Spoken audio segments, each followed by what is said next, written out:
Hi, welcome to Frontend Architecture channel. My name is Marcin Ludwig.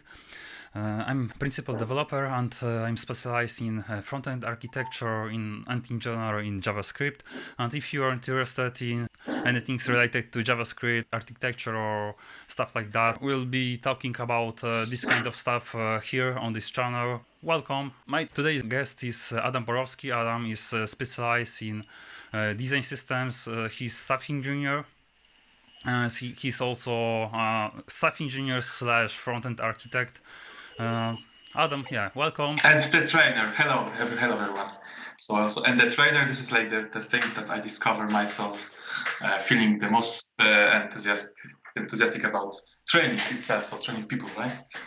Yeah, exactly. Adam is also doing training regarding design systems, regarding TypeScript. So if you would like to do such training, there will be a link or contact to Adam. You can also write to him. Yeah, basically, if you write the library, like maybe UI library, this is the thing, right? This is the most challenging part I like to do, right? And today I will be talking about Adam repository. He created very cool and smart piece of code, and today we'll go through of it and speak about where to use it, when to do it, what are the benefits, and things like that.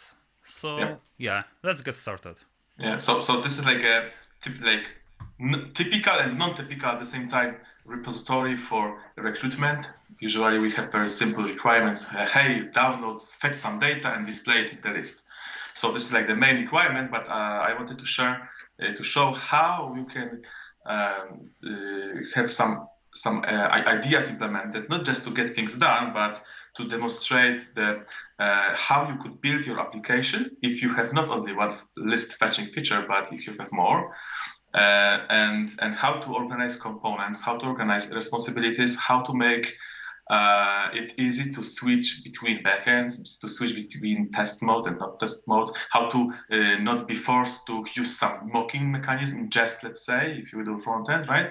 How to make it by architecture, not by tools, because okay, we can have mocking, right? Just has mocking. Mocha doesn't have mocking by default, right? So can we switch different framework to just run our code?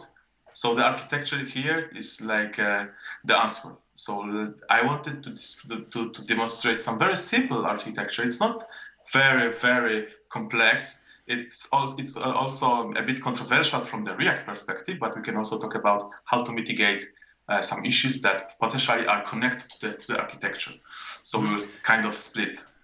Yeah, because I already saw this library and it's not like a very big, it's not a library, I would say, rather like a starting project. Yeah, it has like a few hundreds of lines, but it gives you a lot of flexibility.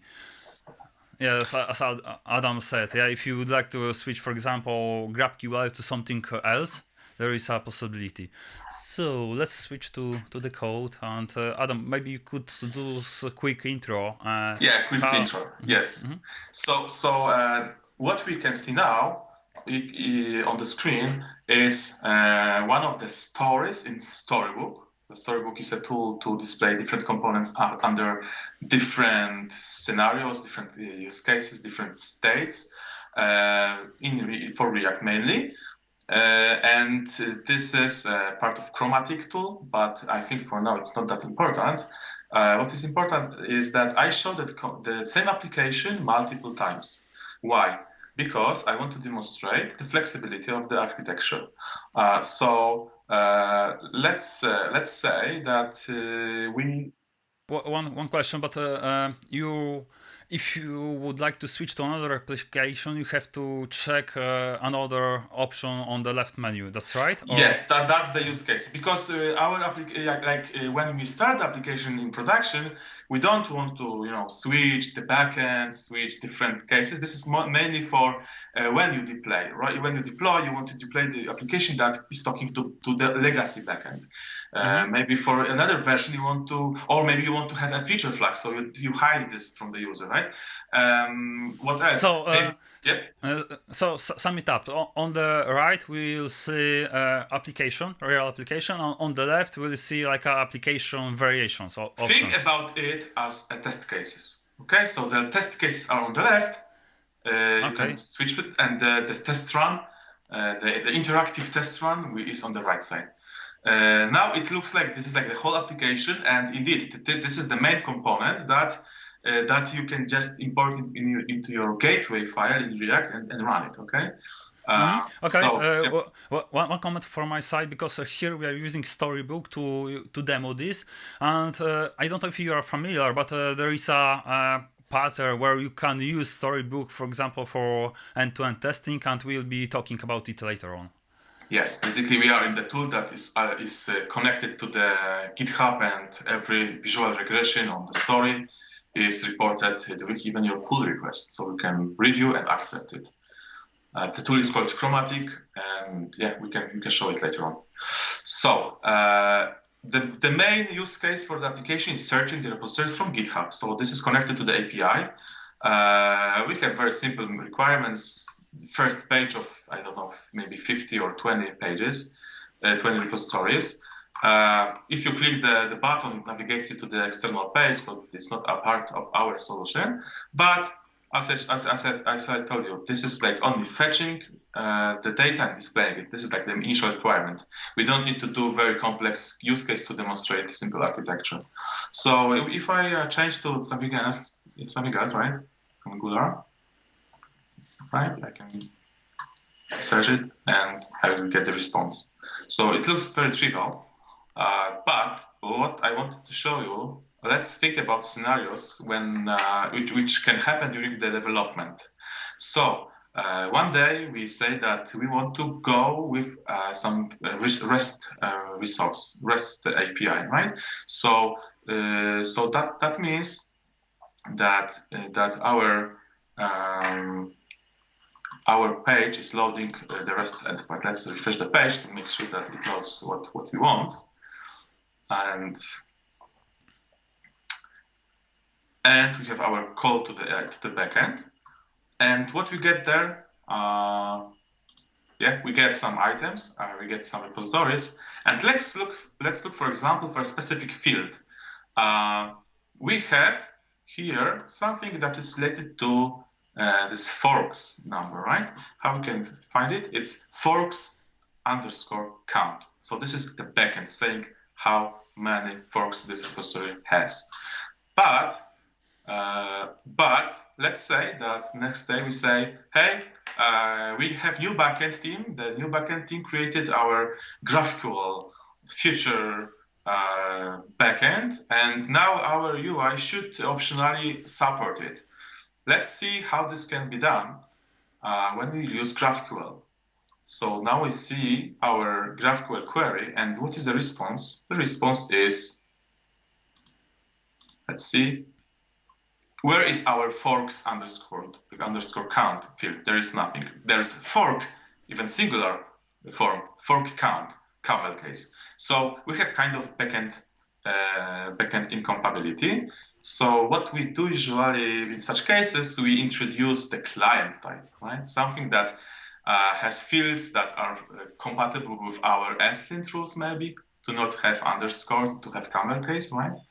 And then we get some data from any backend, then we transform it into the shape of the client type, and we let it go to the application. I saw multiple solutions to that, and some people just do it on a request in the component that needs the data, and here it will be a bit different. I will show how different it is. But it's not only about, you wanted to ask something, right? Yeah, I want to add one thing, and it's important, but very often if we would have to do things like that, a lot of implementations will have to change components, because backend API changed, and then those props are propagated to components, and components are changed. Here we'll use different adapter, and this adapter will handle everything, and component will not be changed. Exactly. The point is that if you let your team to depend on the backend, you need to do the same things that the backend team does. And if you want to support multiple environment, you are in trouble. Maybe you will start doing some if statements. If my response has this or coming from this endpoint or if from other endpoint, we have a lot of if statements that make our code very, very dirty and very fragile to when we talk about yet another evolution of the integration with the backend, right? Yep. Even worse. Imagine that backend changed some properties, like here. Yeah, they use 4 counts, and right now is singular. Yeah, but nobody, inform anyone about it. Yeah, they did it. They meant to do it, but forgot about it. And right now, in very few pages, something stopped working. Yeah, and basically it's not even an error. You will see empty thing because different behavior. Yeah, and it's very hard to find this kind of behaviors because it might be hidden, in some sub pages, in some very rare cases where exactly. So now we talk about something different. So how much we trust the resources. So if we have the most brilliant architecture with adapters, but as long as we trust that this endpoint will always give us this specific fields, let's say, right? So we are fragile. We produce fragile environment because if they change the decision, as you say, without notifying anyone, we still have an error, and we let our resources go straight into the components. Even if you have an adapter, right? It will copy the non-existing field to the field with the undefined value. So we are talking about something else. Probably we use TypeScript, right? Because we want to secure our front end from the data structure issues. Cool, as long as we think about compile types. We know that that TypeScript doesn't work in the runtime. So if we even assume that we fetch from the resource, we basically trust that it will be the type of the response will be of the type that we expect. But by the way, the response from fetch is any type, right? So it's anything. You even can silently apply this any to any other TypeScript place that is expecting specific type. So we have a single point of failure. If here something doesn't correspond to the types, when it's fetched in runtime, we have an issue. So some people decide, okay, you need to have the runtime schema validation. The most popular solution is JSON schema. So we produce JSON schema, we create the validator, God forbid to make handmade schema validations that is checking, code by line by line. But then we have an issue that we develop TypeScript types and we develop JSON schema. And who is responsible for making sure that those two types, schema and the type, is saying about the same thing? Human, right? There's someone that has to confirm, okay, I didn't forget to update the schema when I changed the type, or I didn't forget to change the type when I changed the schema. So here, this is all human error risk, right? We can talk about another solution when the schema and type are created by one tool, which doesn't even require you any preprocessors or any other build tools. This is all about inference and having one simple library. We can show it later. So this is about the problem with runtime type checking when we even have adapters, right? So this is also solvable. But I wanted to show a few more things that can help us to test.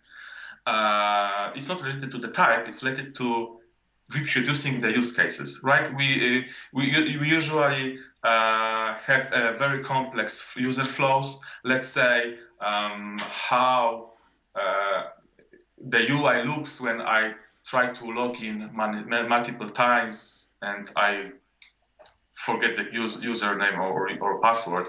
So maybe there's a nice banner saying that. So what I want to do, I will open the application, log in once with the failing credentials. I see the message.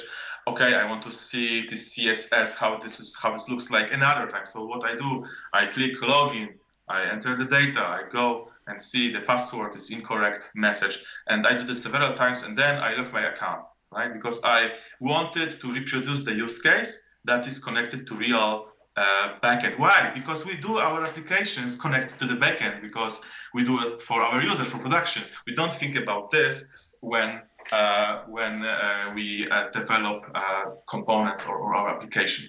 So there is a point to make something like, okay, this is the application, but this will be some kind of fake API.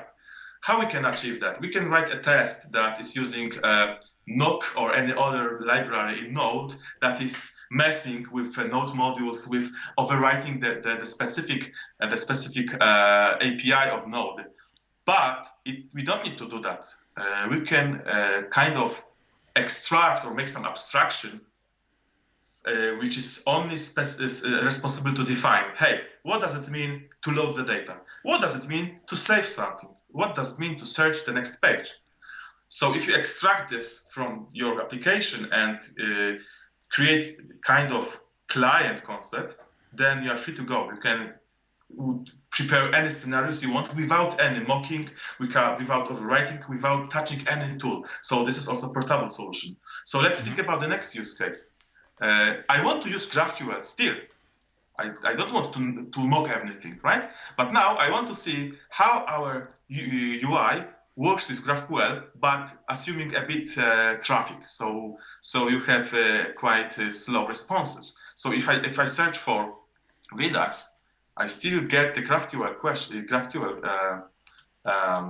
query, right, with response, but there is something in front of the application that is postponing the response.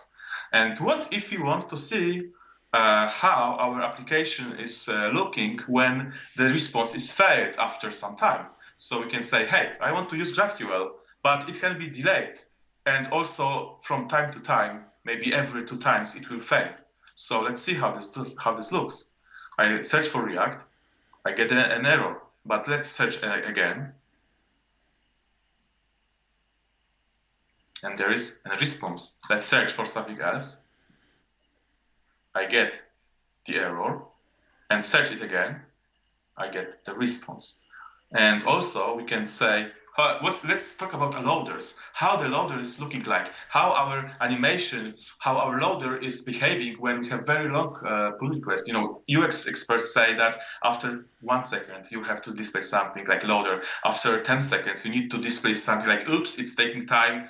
Let's maybe some story to tell, maybe some tip from the product to make you focused, right? So how to make it in a real application that is connected to backend as is.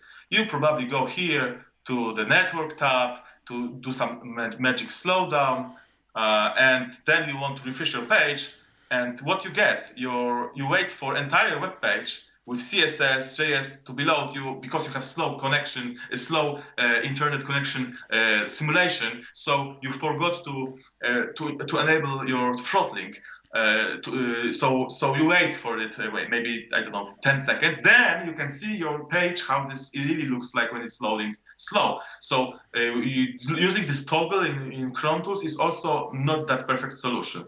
So having something in the architecture gives you the ability to control what you really want to simulate. Let's say I want to see my application when it never stops. So I start to query something at the beginning, but it doesn't really end. So I can focus on my spinner, or maybe I should see how the additional message after 10 seconds looks like, right? So this is the demonstration of the motivation, why we would do something around fetching the data and calling this an architecture, okay? So this is that part. Yeah, and very often, because you can do that, and you can, for example, write end-to-end tests in Cypress or any other library, yeah? But it will, but you have to like create whole flow. Here you can take only one flow and make like an option and test it in isolation, and it's like a huge advantage Yes. of this solution. Recent version of the Storybook allowed me to use kind of API of React testing library that is very popular now for testing, for unit testing or integration testing. So the same API is available in Storybook, and you can write a simple scenario that will do every time the same thing. For your testing. So if I start this in memory, by the way, I also can have an in memory thing. So I don't need to touch GraphQL, REST, local storage. I don't need to do that. Maybe I want to have a fixed backend just to make some snapshots that I know that it will not connect to the repository. For example, here this repository popularity changes. So if I do a snapshot of this, it will tomorrow fail because this one will be less popular than this one, and we will have differences. So sometimes I really wanted to make the application work with the backend that is predictable, right? So this is in memory.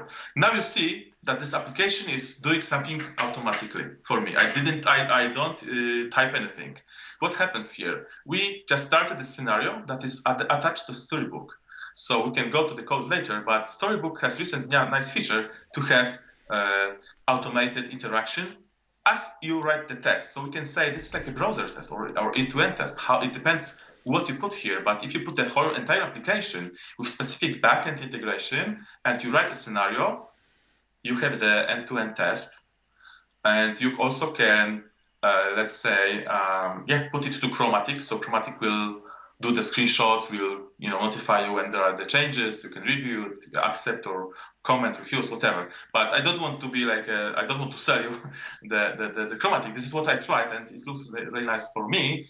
But Storybook is the thing that allows me to really quickly see different use cases. And trust me, every single point here, bullet, is different client, differently configured. We can talk about this maybe later, but this is also something which you can also remind from the previous screens. But here, you don't see anything dynamics. This doesn't change. So if I want to see specific screen in specific state, I don't need the entire I/O operations. So here it's saying, hey, run my application with this client that will be using GraphQL with delaying. And here you say, please use my application just with GraphQL or just with REST. Here, we don't run the application. We run one layer down component that's still showing everything, but it doesn't really understand what the asynchronous operations are, what is the I/O. It only shows you functional way the UI. So we can say, hey, I want this component in loading state, in error state, when there's nothing to show, where there's everything loaded. Yeah, and I think it could be great for designers, like if they would like to check if application met designs, because very often they don't know whole flow, like they don't know where to exactly click or how to go through all the flow. Yeah, but here you can have very few or a lot of use cases. Then just open this and okay, this should be like I don't know, take 10 pixels more or something like that. This color should be different and so on. Yes, I can tell you that I remind something from the gaming industry. There are some cheat codes, right? You can play Sims, right? And then you can write some cheat code, and then you have extra money. It looks like a backdoor. I believe that it's not for it's not the goal for creating this was not to make lazy players happy. I think the cheat codes is kind of the backdoor. It's very hard to reproduce how you can have specific problematic situation to solve it with designer, for example. So maybe what you do with your code, you sit with designer and say, you know what, we will not go through the entire checkout process in the application. I will just comment out something in the code. It will be a backdoor.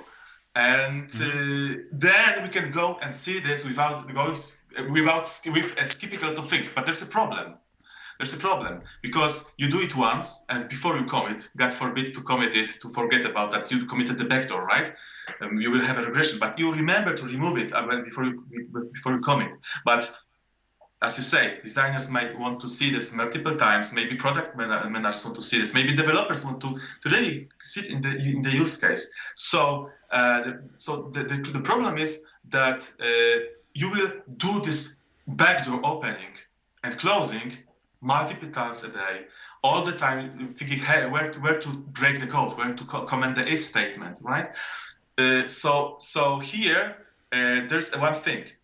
First of all, it's once you think that this is a good use case to show, it's available for the later use cases, right? So you don't need to repeat this to reproduce, hey, how this looks like when it fails. You don't need to change the API to non-existing string. What you can do, you can basically you can go and say to the client to prepare the client to just fail, and you add this as a story. So after some time, you will see what you were thinking about the application and the use case, what others were thinking. So you document your code. It's sometimes very hard to get know the system when you don't know all the use cases. Now it's time to document it without Confluence, without screenshots that are out of date tomorrow. So this is the long living documentation. Right?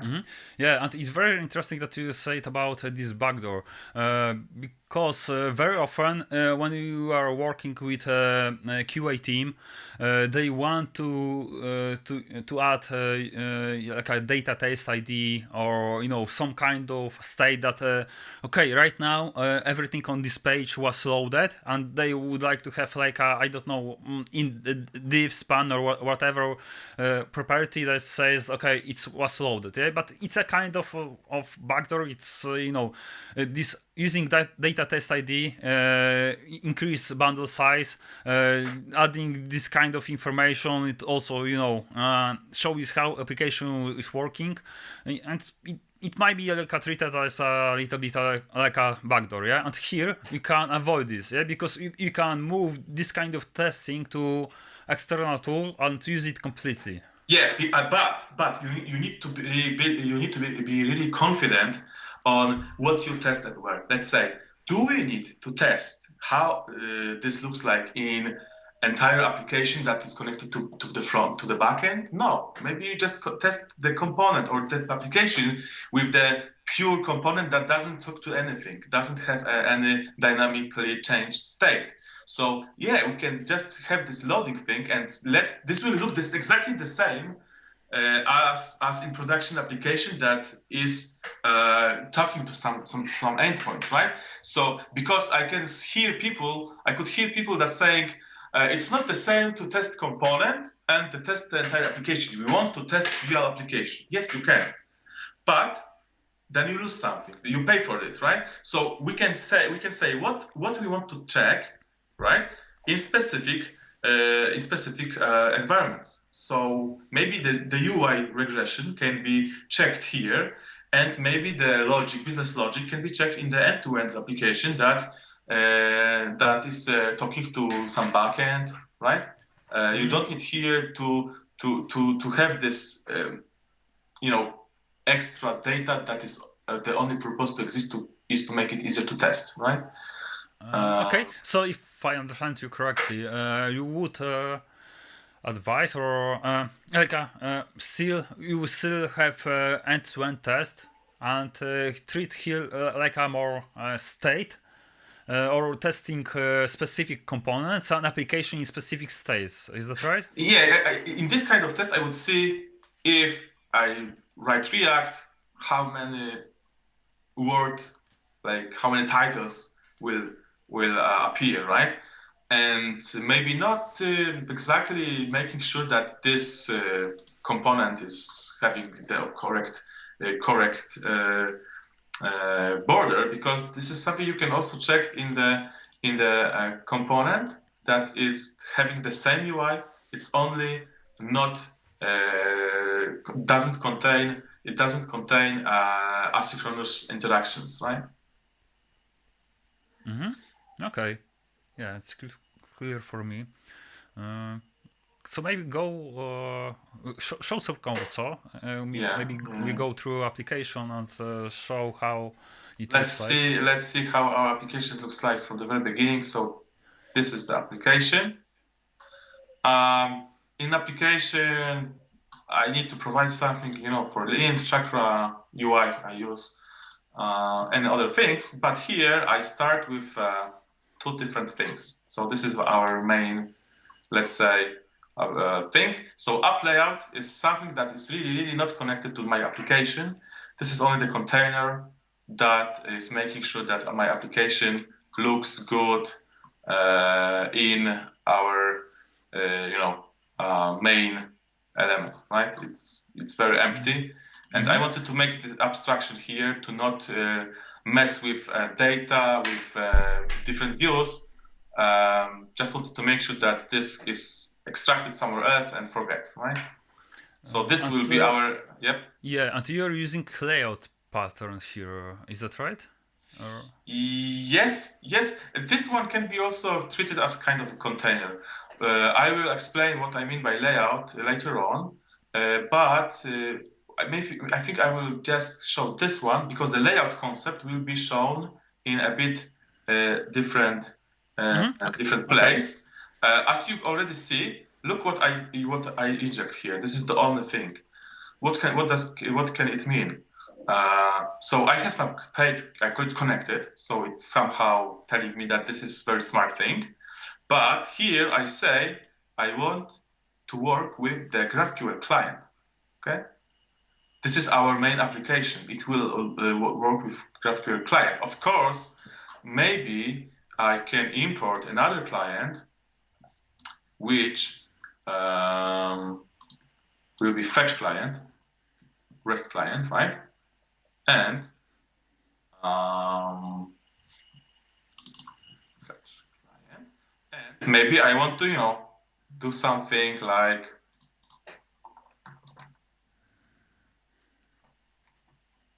local storage.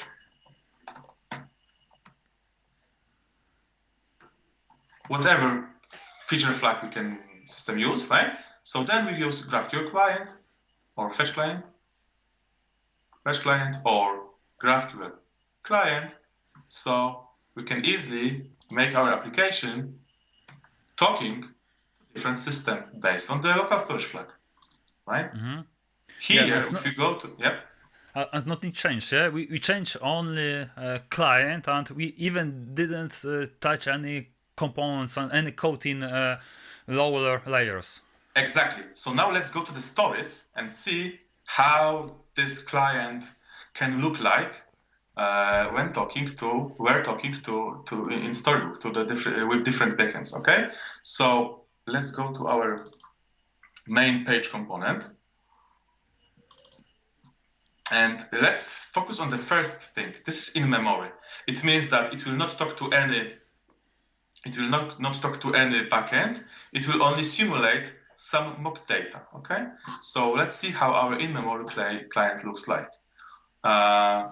Here we can see. Maybe I will increase the font a bit. Right.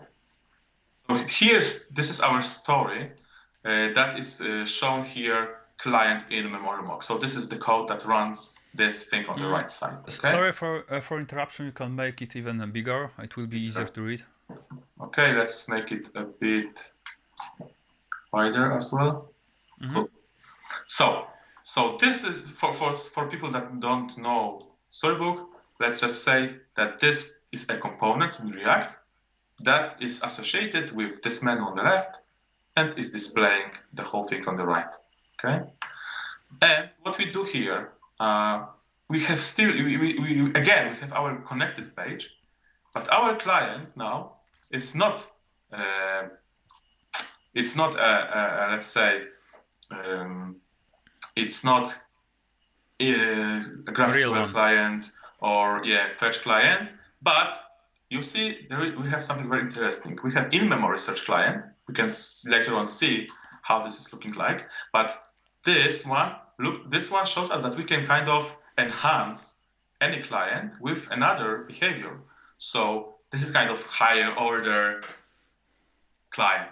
Yes, so it takes one client, let's say in memory, and makes the responses, delayed. Let's see how this is looking like. I think I have created my local.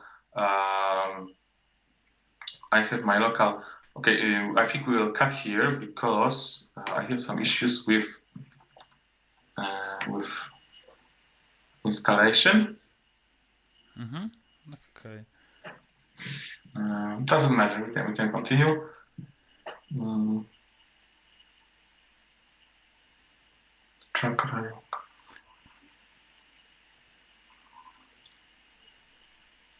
Wait. Okay, npm run storybook. So I wanted to show we can change something in the code. So I cannot use this chromatic deployed version. I want to run local storybook for it, right?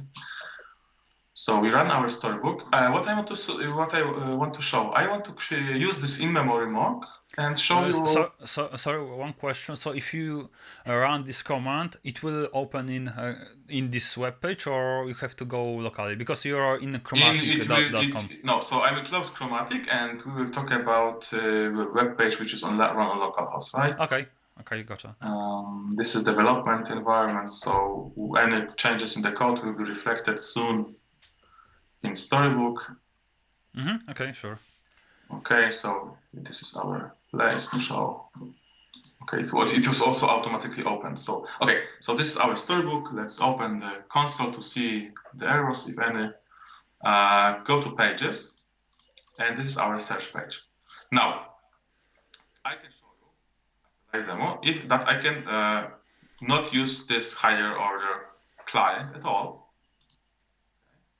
So let's see how this will look like now.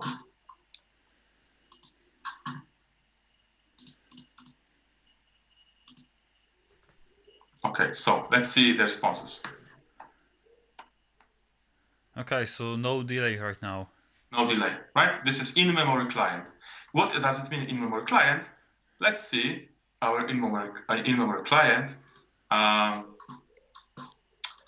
Here, this is architecture, so there's no framework. There is no tool that you can download to do these nice things. This is how you create your own code. So I created the function, the factory for in-memory client for search. What does it mean? If you have searching functionality and you want to create in-memory replacement, probably we want to have some initial items and some filter function that will mimic the response of search. So this is that. The only thing you create here is like an object with search function, and until you're exposing some kind of API, yeah. Yes, the search client. The search client is the concept that should be understandable by the connected component. The connected component, which it is not a pure component that is only responsible to show this components in the specific state.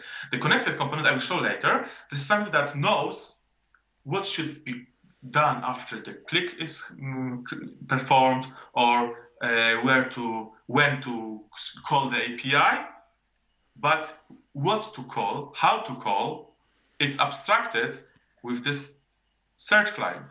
The search client is very simple. I have similar code with REST client, because not every application is about search. Maybe your application is about CRUD operations. So our search client could be called CRUD client, and it can be get all, right? NTT. Or update. NTT update. Come on. NTT. For simplicity, let's call it the same entity. Then it will maybe return you the entity from backend, for sure, to make sure that it's the same that is on the server. Maybe you want to have delete or remove. Maybe, right? Or maybe entity. It doesn't matter. So you can have you can abstract to not specify what exactly means to get all, to fetch, to insert, to update, to remove. So your application is not loaded with this responsibility. So the connected component knows that, okay, this was clicked, or this changed, I want to search again, I want to delete, I want to, it can just focus on when to do stuff, right? And how to manage the state of interaction. Yeah, because in some cases, for example, we would like to read some data from I don't know, local storage or session storage on things like that. Yeah, and from component perspective, mostly you don't care from where this data came from. Yeah, you just want to get the data. If this data will be from backend, from GraphQL, from local storage, you don't care it. Yeah, you just want to get the data. So we can also do kind of local storage easily, client, in a second. But before we go there, let's see our in-memory storage client. So now you see that there's no delay, okay? But maybe we want to have, just failing, failure, okay? And we want to say that every third one will fail, but without delay. So our in-memory client will fail every 3 times. So let's see this. You see? Error. Click it once, success. Click it twice, success, but the response is empty. Click it third time, it's error. So how this can work? This with failure is a function that accepts one client, doesn't matter which one. We only know that it's kind of search client, right? And we have, we mimic our search function. We count our trials. We call the original function anyway, because it can be already, we have to call it, because if you compose delay with failure, the delay will be here. So you don't want to skip delaying. So we call the original function, but after all, if we see that we should fail, we fail, right? So how to show someone to test, or to the designer or someone that is in charge of verifying it visually, you can ask, hey, what do you want to see? The failing UI. Okay, I will do it. How many times you want? Every time, every 2 times. So this is all configurable, right? And you can even add addition like with delay and with failure. Yeah? Like yes, you can do with delay. Let's say 400 milliseconds. Okay, just to make sure that let's have almost like half of the second. So what it will have? By the way, let's go to the with delay. What is the with delay? Our interface has the search function. So we want to search original API client. It can be GraphQL, fetch, local storage, or already failed local storage, or already maybe delayed. So we want to delay it again for some reason, right? So here, this is the simple call. You delay it and you return the result. So now we failure every 3 times. With every time we delay by 400 milliseconds. And by the way, if you want to do something more complex, you just write it. If you want to have some conditional things that it should delay after failure, this is what you can add in front of your existing code. You don't need to mess with your code. You don't need to refactor anything, because this code is additive, extensible, right? Composable. So now let's see our demo again. So you see there is a delay which is 400 seconds, and every 3 times you have the error. Right? And imagine that this, for example, with delays are like some kind of business feature. Yeah, let's say that your business requires that every response should be delayed, I don't know, 1 second. Yeah. And right now you have this kind of functionality, and you can wrap this function. In general, wrap this client using this function, yeah. But for example, let's say in the next half of year, business say, okay, we don't want to this feature, yeah, and you just remove 1 line and that's it, yeah.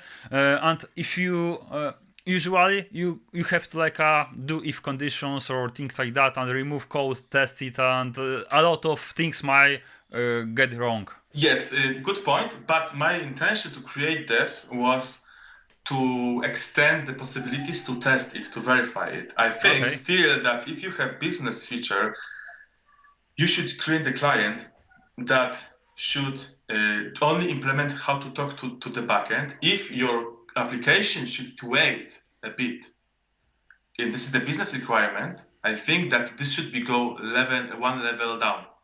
So if you want, regardless of the API, if it's a GraphQL or Fetch, and this is like business requirement to slow down some response, I think it will be more convenient to include this into the place where we are all aware about the state. Yes, Right? yes, I agree. But my point was that you can use this pattern even having this search client, and if you have even this kind of functionality, add this wrapping function and export with the client, but it will be like a splitted. Exactly. Not everything will be in one place. Exactly. What you can do is you can create some client that maybe it will be with AB. So you can create with AB. I will not write it right now, but it can be like this, with AB, and that will be, I don't know, some user entity or some local storage thing, and then you can have. Sorry, what AB mean? AB testing? A/B testing. Yeah, A/B testing. Okay. So let's say we have GraphQL query client, and we have REST client or Fetch client, REST client, REST client, right? So you can write a small utility that their only responsibility will be to switch between client, depends on some condition. So you can write your own complex integration in the declarative way. Okay, great. If you want to talk about client REST and client GraphQL, there's one thing that we should be aware, because the GraphQL is the transport layer. REST is also, let's say, transport layer. It doesn't mean what you transport, but the technique to get the data is specific. So it makes sense to have GraphQL for specific schema or two schemas, right? And fetch for two schemas. So if you create our code that should be extensible, we should also split two things: responsibility to define how to get the data, fetch, GraphQL, whatever, WebSocket, and what are the server side types. So if you want to fetch from new and fetch from old system, we should be able to reuse the client and only substitute or provide the implementation how to translate the backend to client. So there's another concept. So we have a client, but for some cases we have also adapters. Why? As I told you, if you go to GraphQL, here we will, let's see why it doesn't load the data for authorized. Maybe I get out of some quota. Yeah, I think yes, this is quota thing. So that doesn't, okay, let's go to in memory. In memory already has failure. So let's remove this failure. Okay, we don't need it. Okay, I could also add another story, right? If I want to have both, why not? So this is our, let's say, actually I wanted to show real data, but maybe you remember that we had fork count, camel case, and forks underscore count from another API. And this is not the feature, or this is not directly associated with the type of transport. So it's not like every GraphQL will have this, every Fetch will have this. This is another like orthogonal thing.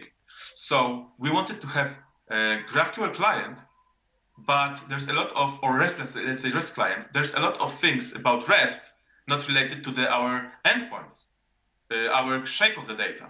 So if you go to the REST client, as you see, I have some public token to the repositories.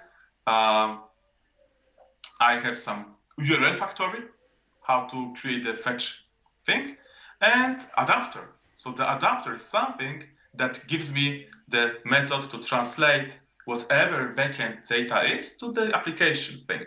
So let's look at the search client. The search client, it basically implements the fetch thing with some abort controller to be able to cancel something, That is not really related to the specific data. But we're talking about data. Here we want to have our JSON from backend, and we want to make sure that it's different, that it's the same type that client accepts. As we saw already, different field names strategies are applied in different endpoints. So we want to unify this in the application level. So we need to translate it. So here, our client should also care about translation, but it should be switchable. I want to use fetch client with this adapter, or for legacy V2, V3, V5 adapter. So let's say that backend will change some APIs, and one thing that you have to do here, just write additional repository adapter and pass it here. Yes. But there is a very important thing. Usually, here, if you look at this is the type of it is any, right? We talked about that at the beginning. So if my let's say adapter is expecting me the specific server type, right, and converts it into the client type, what if the data is unexpectedly different? Yeah. Let's say there's a bug, right? You have to validate it somehow. So if we don't validate, this one can break, right? Mm-hmm. And the validation looks like this, right? I will write some pseudocode, right? So const is valid equals some JSON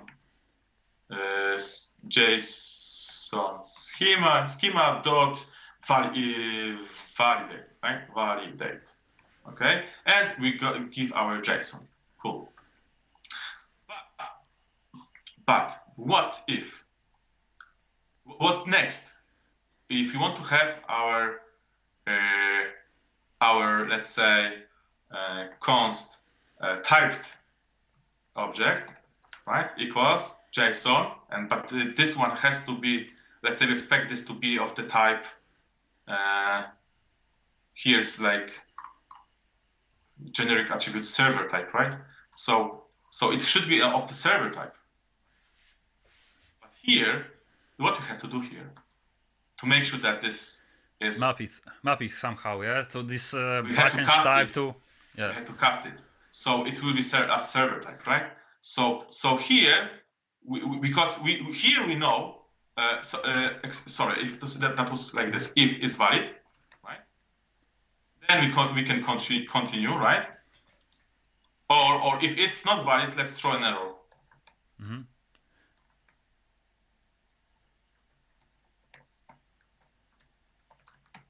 Okay.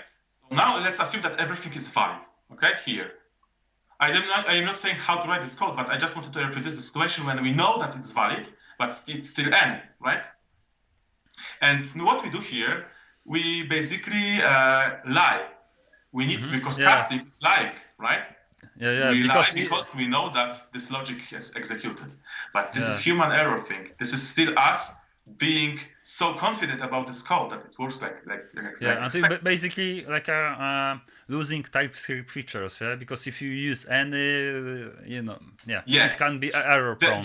It will work only if we run the validator and we make a proper condition on the validator. Based on the condition, we can lie. So I lie because I did several checks, right? So this kind of thing is always, someone can, do some auto formatting, something will break, and then by coincidence, this is removed, right? But still, you have line that is linking the data. So this is kind of not connected to the data flow. Right? This check is look, this kind of lie is only makes sense if we do that, but it's not connected to the data flow. The data flow is from JSON, so this all is, let's say, if you remove it, No one will tell you that you do something wrong. Now I want to show how to do different approach, and we can call it. My colleague said nice sentence about that. Parse, don't validate. So instead of do something side work, and based on the logic in side work, we can do some lying. Let's create, something that makes us this kind of approach. So I want some tool to get anything I want. I pass, and either returns me the type. If you see what is the result type, it's server type. Okay, and then that will be already typed. And if not, this will throw the error. Why this is important? Look, your JSON is part of the data flow. If you remove this by coincidence, because you forgot to validate, your JSON will throw the error. Only if you have the flag in SLint or TypeScript config to not let any be passed, right? Usually in the projects you will see an error. You try to assign any to anything else, but for a second, let's assume that this is unknown, right?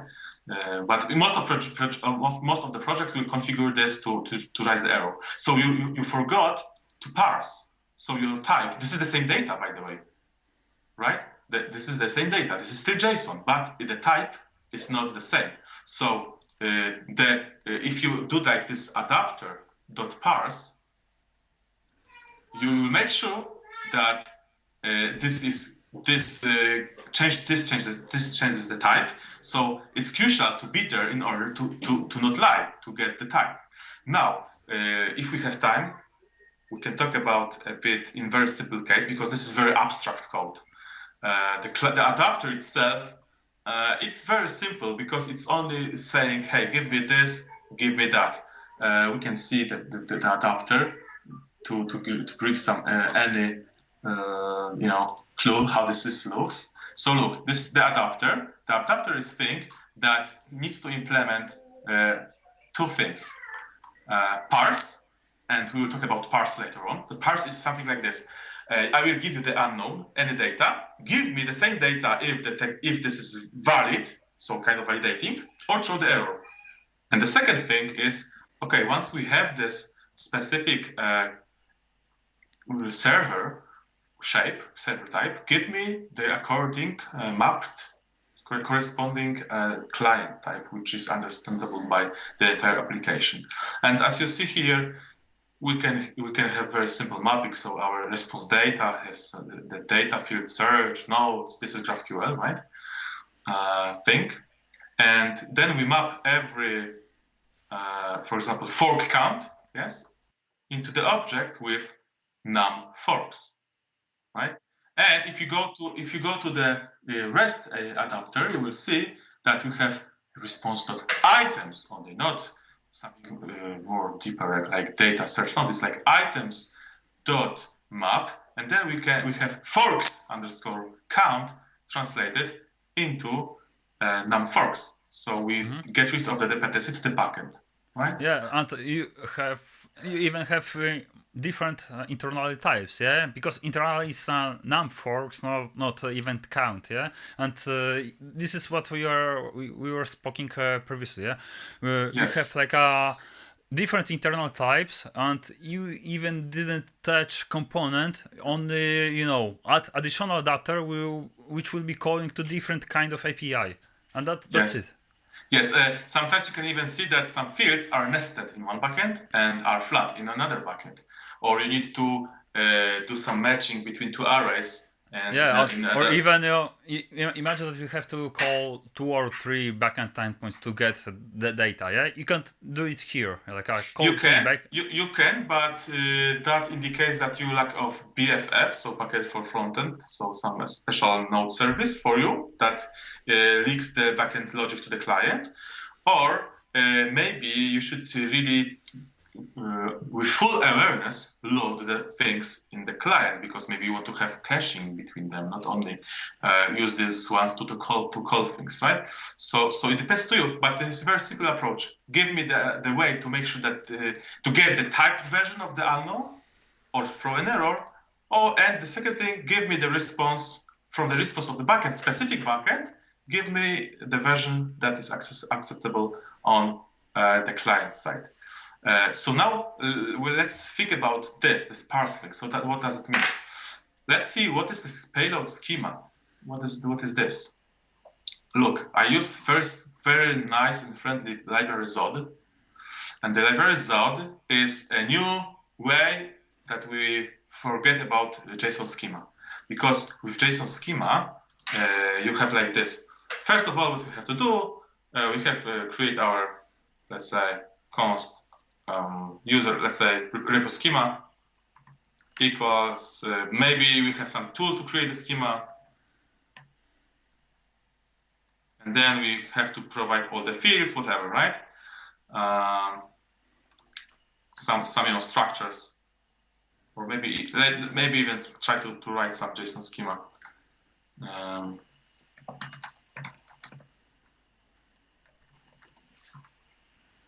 Don't know how to JSON. So we have some, let's say, name and last name. SRI you have to change to an object. I wanted to nest it like this. Oh, okay. Now, what I wanted to get a schema. So this is our schema, right? But this is only for validating. Now we have to create our type.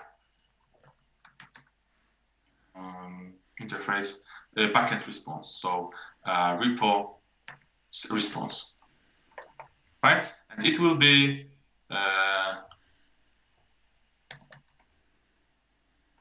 type repo response.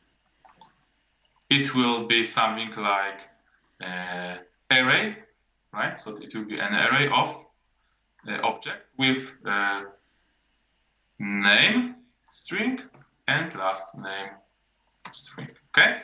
Mm-hmm. So and this is the very simple case. Yeah, we had to write a lot of code. Yes. And then what you do like const my data equals let's say name Adam, last name Borowski, and then if JSON validator validate the schema, repo schema, then const my type data equals my data as response, repo response. Yes, and as I said, my data is from here. If we remove this one, it will not show us the error, right? Because we lie. Now let's look at this part. Maybe I will close it a bit. Now I wanted to do this with this Zod thing, with parsing approach. So what I do, I create a schema, response schema equals z.array, because we want to have an array, as you see here. This is the type of array. And then I want to have an object with fields, first name, like name, that is string. By the way, we can put some options here, like max, after the chain, maybe like max 6 characters. Okay, but this is like the same as JSON schema, I guess. But more over that. Wait a second. Last name, of course. Last name self.string. Now, why this is different? Because should I write a type for it?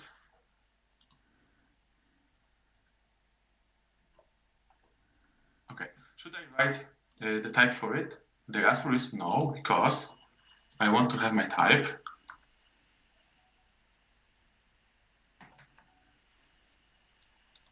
and I can infer from the schema.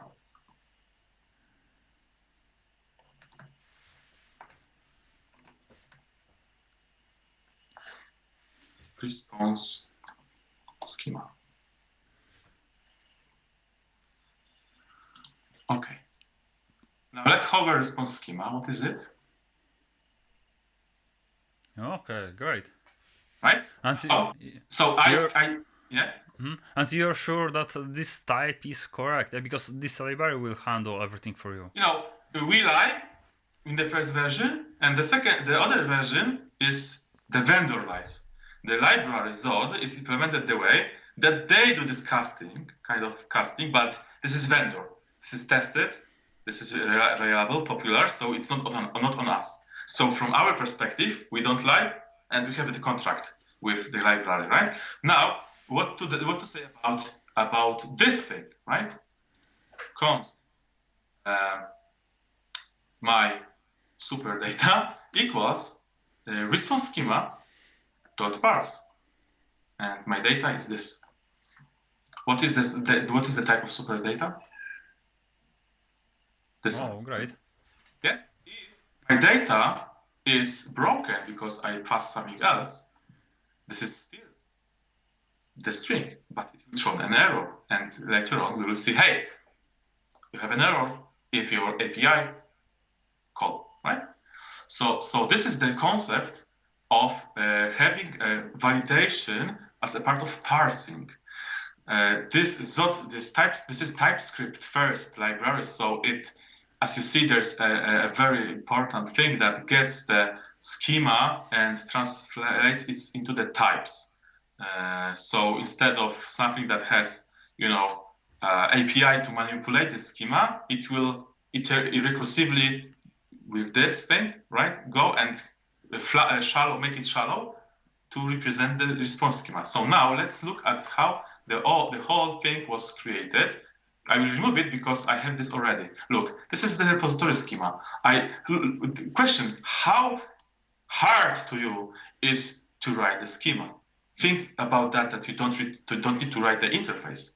Before you had to write the interface, now you have to write the schema. Is it that hard to you?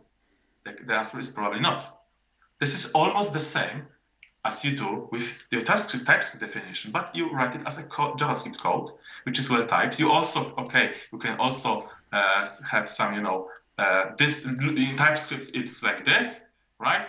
And here you have some API, so you make it nullable. But final thing, if you hover it, you will see that if you want to see how the description nullable things looks like, you do like, type x equals z.infer, search type of search repositories schema, and now I hover the x. So as you see, the description is either string or null, right? So I used to write any client types and server types that way. This is my repository schema. This is the response payload, which contains the items. Now the adapter. Look, I have the method parse that is which is responsible to give me the type, which is secure type in runtime, either throw the error. So here I just refer to the parse function of the schema. That's it, right? And this is how my all types look like. If I go to my common type, because this is server thing, so I don't even export this because I want to hide and encapsulate the types. But I also use the schema to describe the client. So I don't want API. I want to find our application types. And here, this is my, you see, this is already client thing, right? So I want to use repository schema. I will tell you more why I want to create this thing that doesn't come from the server. I also have this repository thing. I don't have any special interface for it. I infer from the schema. And it's if I change something here, it's here already. So you don't need to repeat the work. There's no human error factor. right? So this is beautiful to me. I mean, it's beautiful because I started to validate responses because I was lazy. Now I am lazy too, but with some awareness of how it can be improved, I can really secure the data, right? So that's it about the schemas. We can, if you have some questions, or I wanted to do some kind of final review of the entire solution from small components, visual components, going through the layers, and to show again the storybook with different clients to make kind of cross layers view for it. Mm-hmm.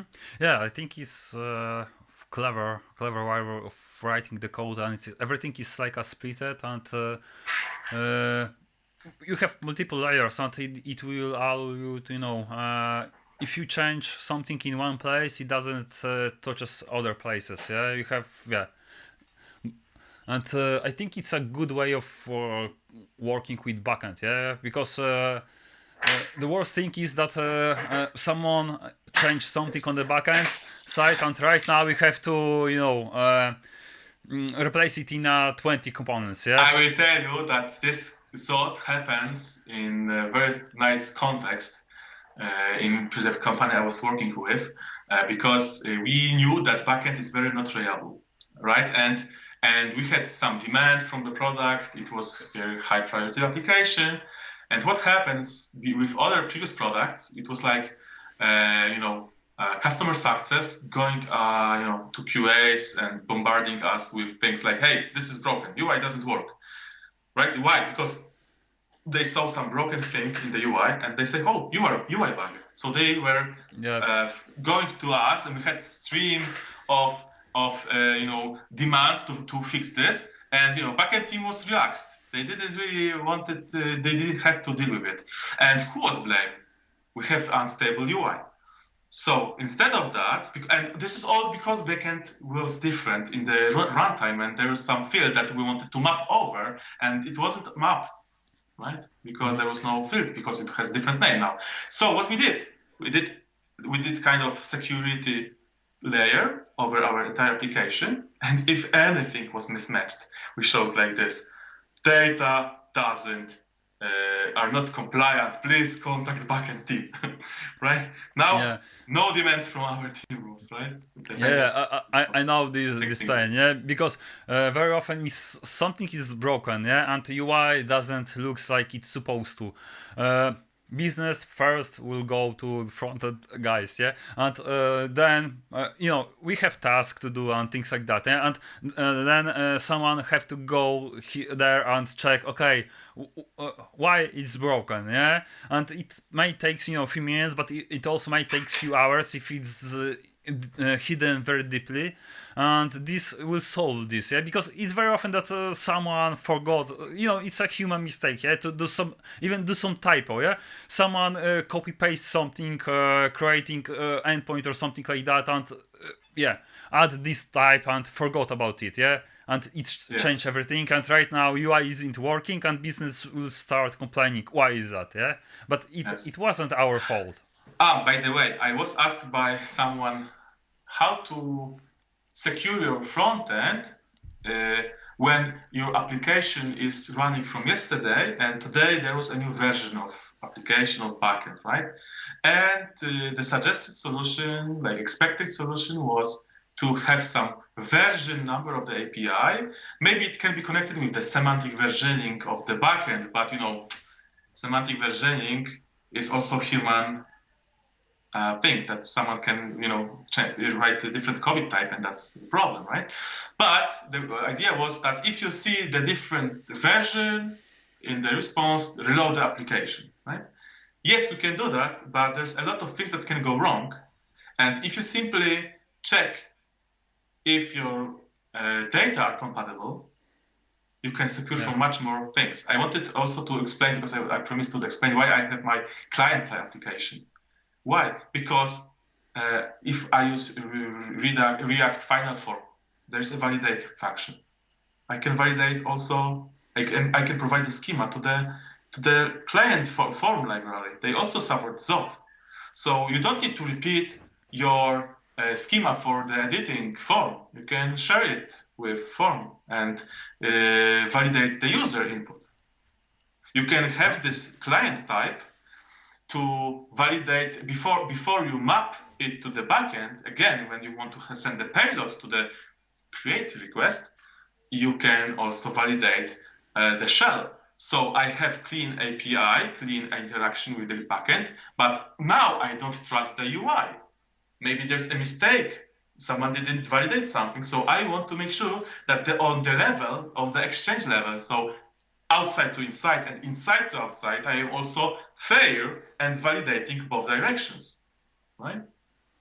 So that's the idea of having any data structure created by validator, which is cheap to create, almost as creating the because type. you already have and using this library, so there is no cost like additional bundle cost. Yes. Okay. You can do something like max, I don't know, 6 characters, but this is if you do that, if you remove that and you still need this feature, you will add some line of code in the other place, right? But this thing is not visible in the repository, right? Because this is dynamic. Yep. So it also removes the constraints from the types that are not expressible by types. Okay. Okay. Wanted to kind of do a recap of the solution. Okay. I think we spoke about this layout pattern and we didn't cover it yet. Yes. Do you want to speak about it a little bit? Or? Exactly. So if we go to let's see the connected component, okay? The connected component is very small. Why? Because every interaction logic could be here and, use state, use effect, call the client, all the interaction things. But I also found it useful what if you want to have a bit different UI with the same interaction? Think about that. A/B testing, not for backend, but for the client. You have the same things, but you want to create a different layout for the application or different button, different things. You want to assemble the screen different way. So you want to have another component, right, that uses the same interaction logic, right? And it will only use different composition for your UI, right? So if you don't encapsulate this in the hook, you will have to copy-paste everything, every detail about interaction. So this is why you may ask why I have this hook. Let's see how this hook is created. So as you see, a bit of use state, another abstraction, but it doesn't need to be there. It can be whatever you want. You want to use state, you want to use effect. Okay, there's an effect. Some people hate this approach to disable this, but if you know how this works, why we have this, you can break the rule with your full responsibility. Okay, so here you can provide kind of management of the state and calling the client. And here, what you expose, it's best if you can one-to-one map this to the properties of the functional component. So the functional component should expect query, repositories on query change. That's it. Because we have this alignment of props, we can just put it here. It doesn't need to be like that, but it's easy to get these props. TypeScript is keeping this secure and insert the page pure thing. I wanted to show maybe one thing about, we talk later on, the promise state. If you see, this promise state is a union. If it is interesting, we can talk about impossible states, but it's not part of this solution. Okay. So, can we go to the pure page now? Yeah, I think so. Okay, so the pure page is stateless. Okay, there could be a state like of the text field input, but it's not the temporary state until you click the search button, like here. This temporary state doesn't really matter for your application. So it's stateless, but from the business level perspective, okay? So it is like a more dump component in this smart dump component. Yes, classical smart dump component. You see this tooltip here? Yep. I think this is like maybe this is from Chrome. Yeah, it was from Chrome. Okay, Now we are here. Look, the main pure component, it doesn't have any state. it only accepts props, very boring classical approach. We can get repositories. Repositories can be either loading, either with error or loaded. If it's with loaded, you will have some data about what was loaded. If you have an error, you will see the error message.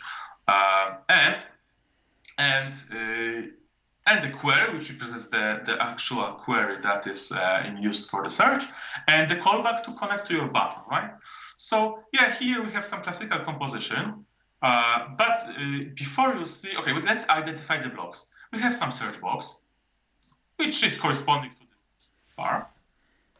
We have some component. I think it could be also encapsulated into some loader, okay? But let's say it's like one loading component. It will be like this, right? This part. In case of an error, like here, I use my component with the promise repositories with the type error, and that's why I can see this. So this is another component or part block for displaying the error. And if it's loaded, I have two components.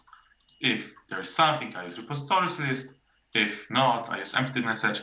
The question how to maybe the empty message should be part of the repositories list, it doesn't really matter for me. It's not that important. It's not part of the architecture.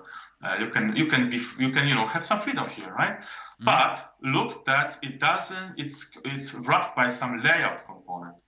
What is the layout component? The layout component is something that is easy to extract from the more complex component, because here we have some logic, where to put what parts of our application we create. But what exactly layout is?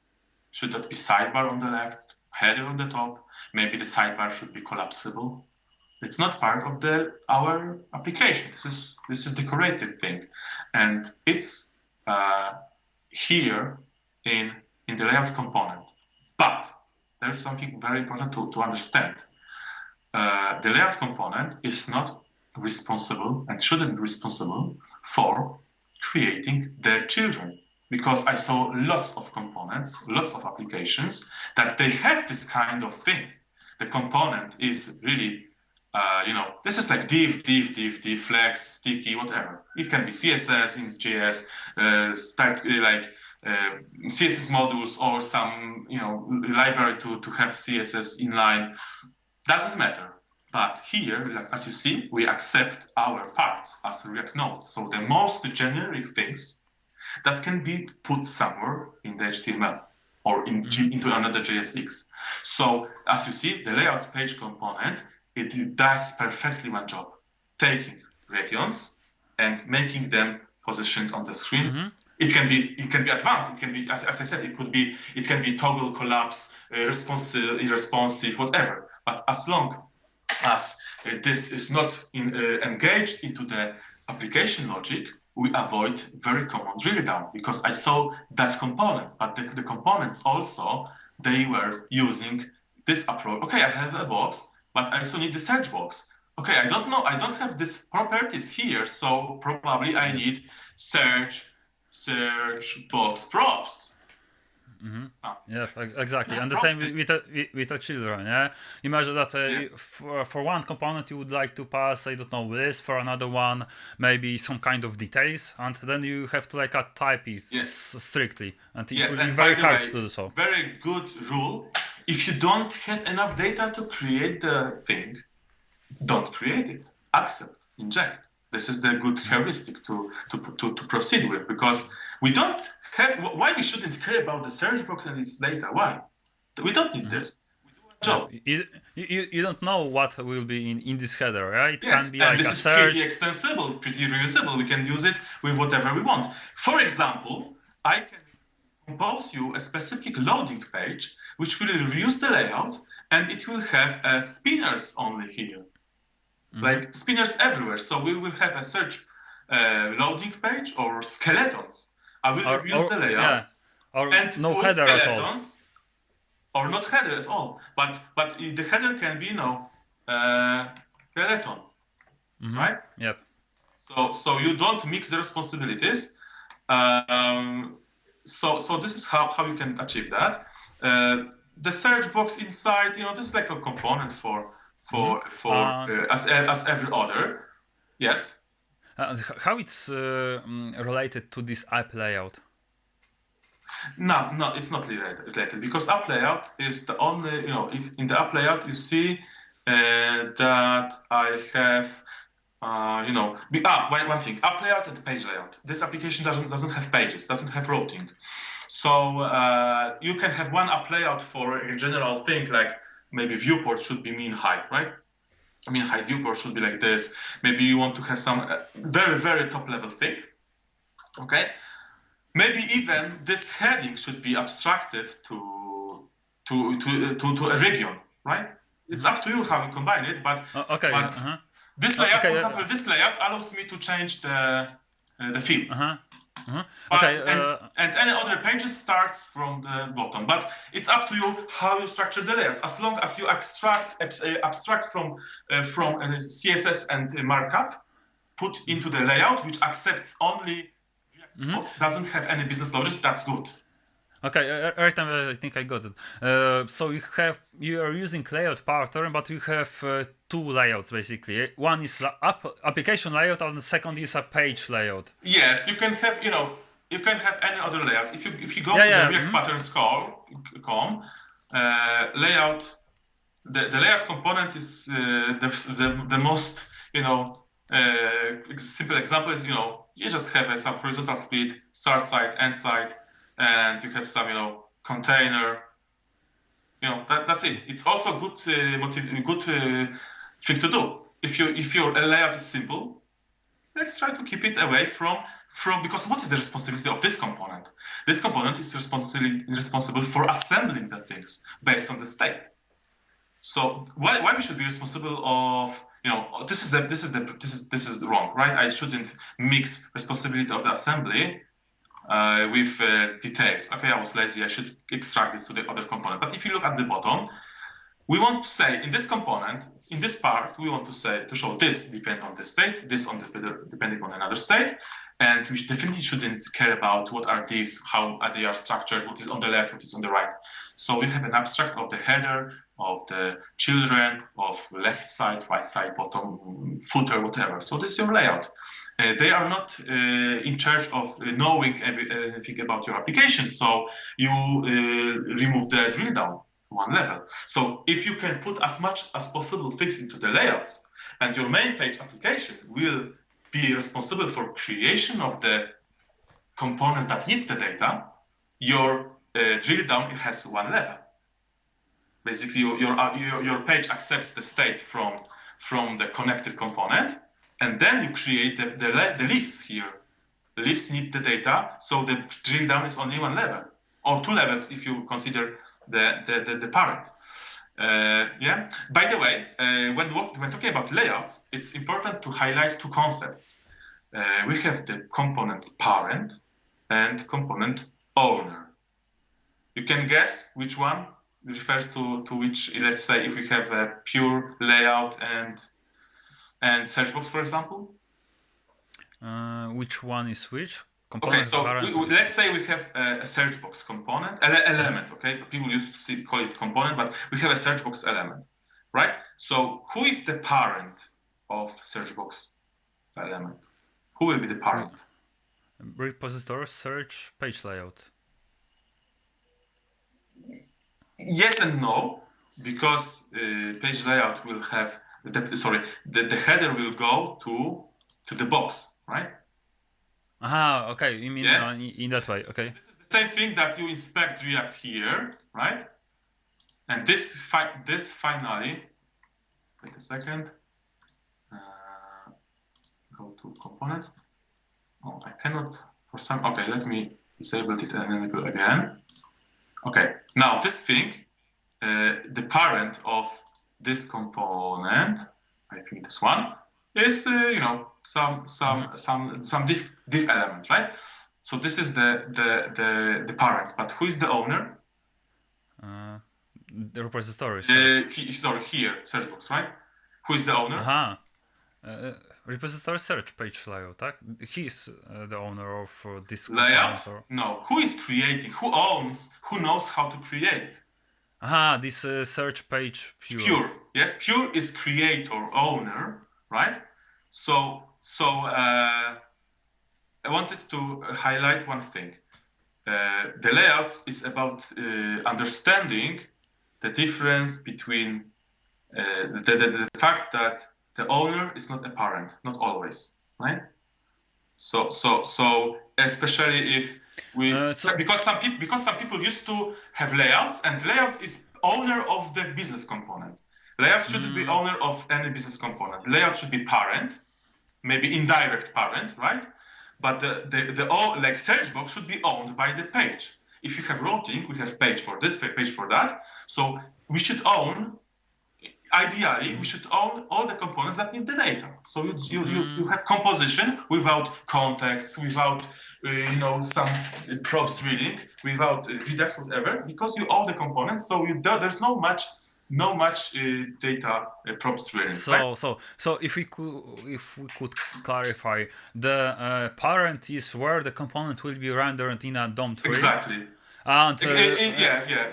And owner is where we are composing those components and the place of creation. The place of creation. So we can say, hey, change the owner, because when we do the state lifting, we basically sometimes maybe or not state lifting, but when you sometimes move components, so we change the owner.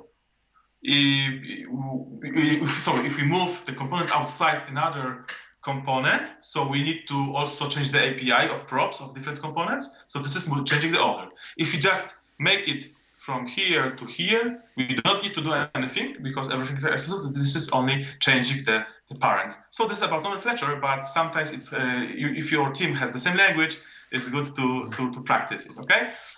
So that was the pure component. The pure component, as we saw, it was already use it in the connected. Connected is integrated with the hook that makes all the state management depends on the client. The connected component is ready to interact but doesn't know how to call the APIs.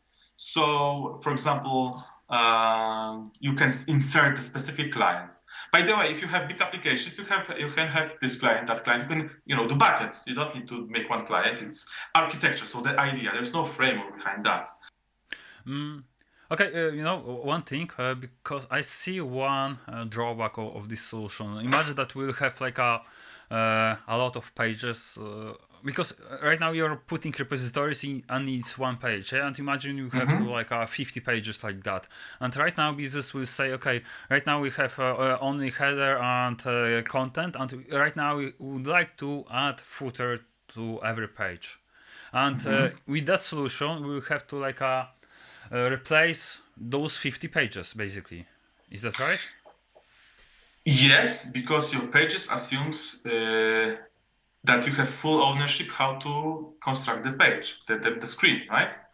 If you want to, first of all, you can maybe introduce another concept of common layout, and maybe common layout will somehow do the things that are common, but I don't think it's a good way. But basically, yes, if you have to update layouts, first of all, what you have to do, you have to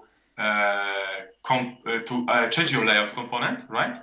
As I understand, you have two layouts, yeah, and if there is a business requirement to add footer to every page, you can do this in this app layout component. And here, my understanding is this is like a for page content, yeah, and you can have different kind of layouts. Yeah, the layout concept is not bounded to the page. Okay, in my situation, having layout per page is convenient, but if you struggle with multiple pages being affected when you want to add something common that shouldn't be in part of the layout, because maybe this is some smart component, let's say, maybe some chat, you add chat at the footer, so chat should have a layout region, right, area, but layout shouldn't construct the chat. So maybe yes, you will have to have 50 pages with that create the chat.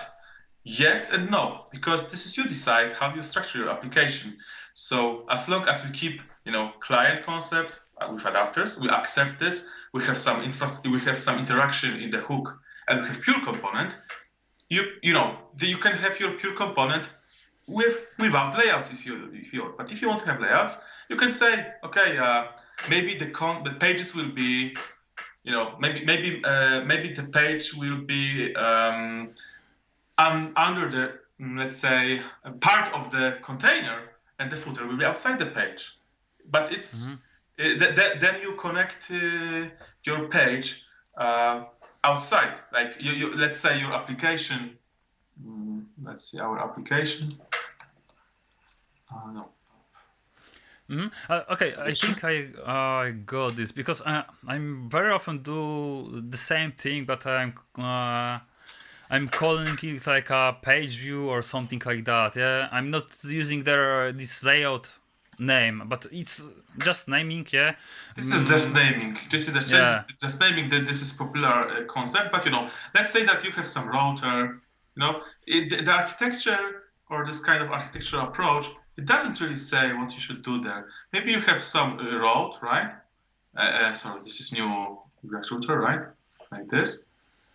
You can have your page here with client, right? Like this, and you can have another things. Now we can add some, I don't know, here chat footer, right? Whatever, it's up to you. But and also, if you think that pages are they have own clients, so they own the state, and maybe you want to have the state shared across pages. So React, you know how to do. It doesn't need to be white or black. You can extract something, but the important is to make sure that to abstract the things and allow you to combine at any level what you want. That's the strategy. It makes sense because very often you have like multiple pages, but not all of them looks the same. Yeah, because for example, on the one page you have header, or maybe even multiple headers, or some kind of dashboard, or things like that. And on another page we'll have like just a list. Yeah. If your every page needs the shared state, so basically you make your app the page, and the app can accept the client.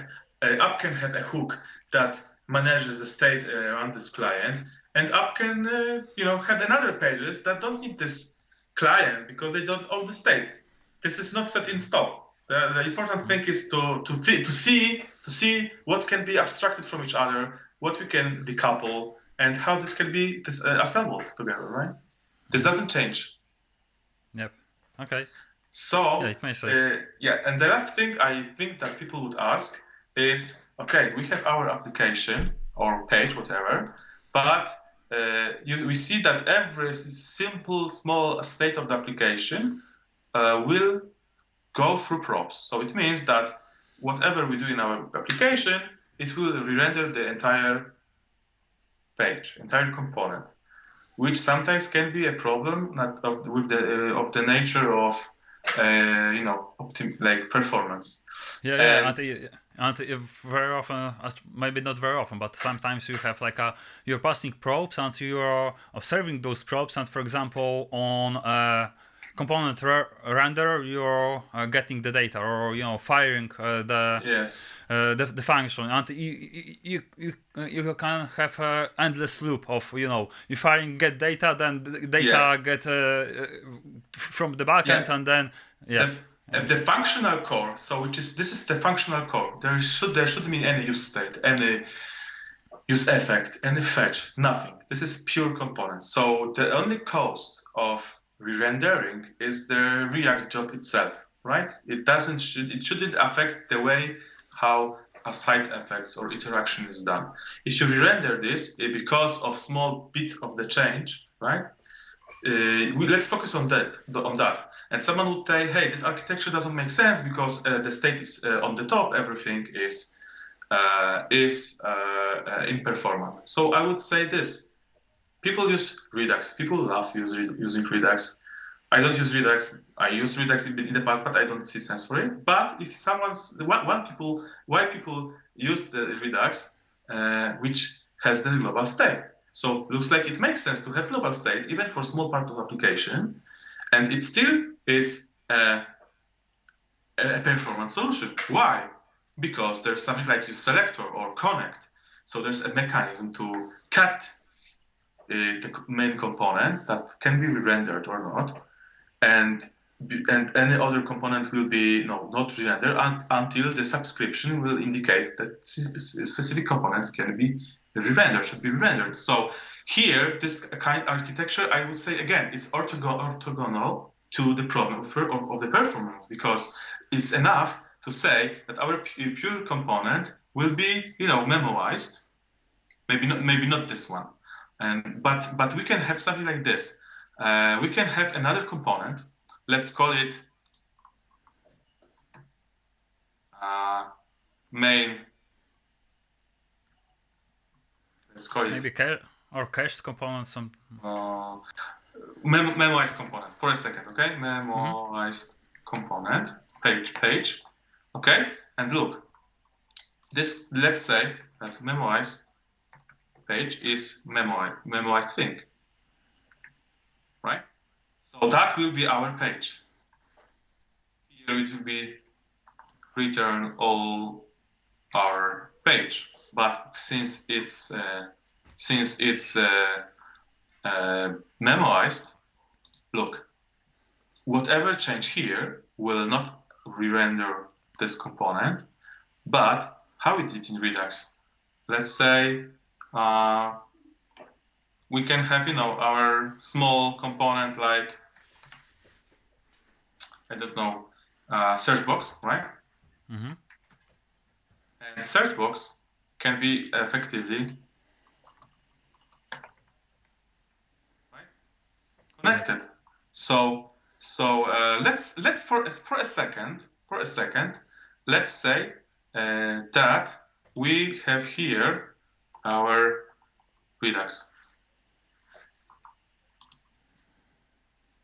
some provider, right? Store equals store, right?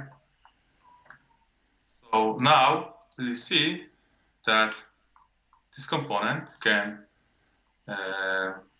use selector.